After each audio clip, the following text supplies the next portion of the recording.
Jewish teenagers enjoying Lifta's freshwater springs on the weekend.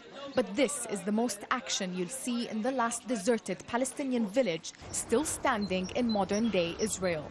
For reasons lost to history, Lifta's homes, cemetery and olive press have remained untouched since 1948. But right now, Lifta is at the center of a legal wrangle over whether it should be preserved as a historical site or turned into luxury housing.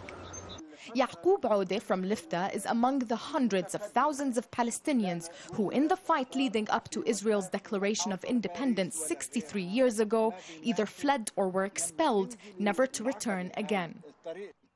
We should raise up our voice, and say no for demolishing Lifta, no for building in Lifta, no for changing Lifta to colonial resort.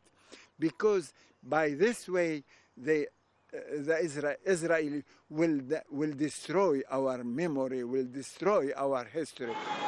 The Jerusalem District Court on Wednesday asked the Israeli Land Authority to reconsider its plans to sell the lands of Lifta to real estate developers. The Land Authority will respond to this proposal in 2 weeks. Meanwhile, Palestinians vow to continue the fight to protect Lifta from the hands of Israeli developers. We hope that they will be persuaded, they will hear to the court's advices and they declare that they cancel the bid. If not, so we will come back to the court. But for those who once lived there, the battle for Lifta is about preserving the Palestinian narrative of events and maintaining their rights to their land. Changing Lifta would erase much of the last surviving evidence that Palestinians once built these homes and lived in them. The fight to preserve Lifta embodies one of the most contentious issues in the Palestinian-Israeli conflict, the right to return to these homes. It's a right guaranteed by international law, but still denied to Palestinians.